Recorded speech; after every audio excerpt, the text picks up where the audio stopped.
Maligayang pagbabalik mga kasolid, update natin ang press conference at weigh-in na.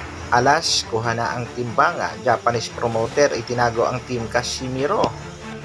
Kuya Lods Jason Casimiro hindi nagustuhan ang komento ng isang netizen na wala daw pakialaman.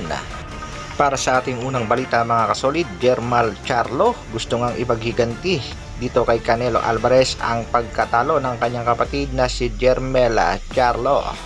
Pahayag nga nitong si Jermall Charlo on possibly facing Canelo Alvarez, he cannot blah blah with me. Yan nga ang binitawang salita nitong si Jermall Charlo.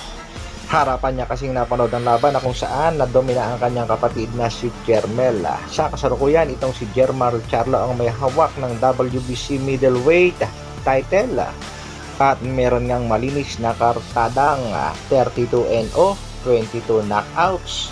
Pero sa kasalukuyan ay focus muna itong si Jermall Charlo sa posibleng laban kontra Jose Benavidez sa November 24.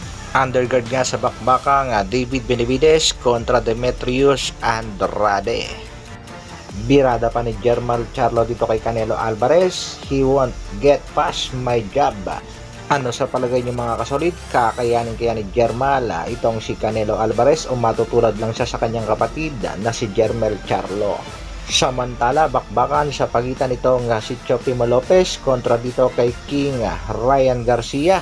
Ikakasangayan ni Bob Arum ng Top Rank Promotion at ng Golden Boy Promotion Oscar De La Hoya. Yan nga ay kung mapagtatangumpayan ni Ryan Garcia ang kanyang laban.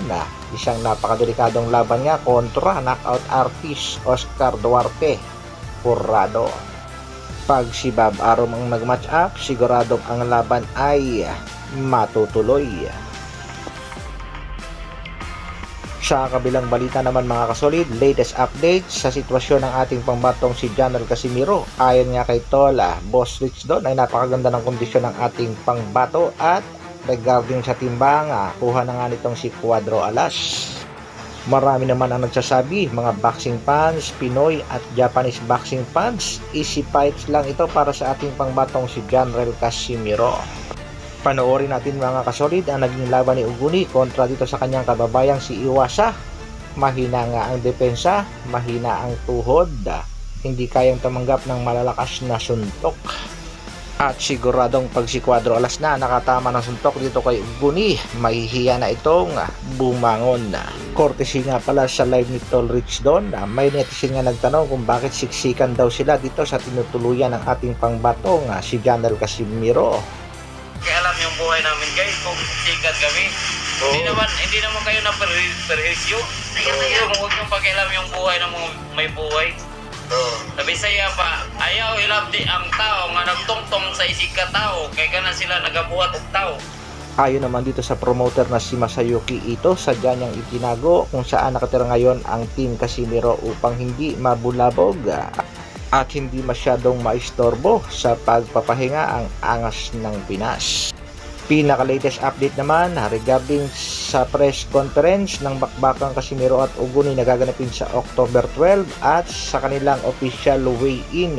Nagsalita na nga ang ating pangbatong si Cuadro Alas, Jonel Casimiro. Heto nga ang naging pahayag ng ating pangbato. Pagsasabay na nga daw ang press conference at weigh-in bukas. Courtesy naman ito sa channel na ni Kuyang Joseph na kasalukuyang nasa bansang Japan na rin.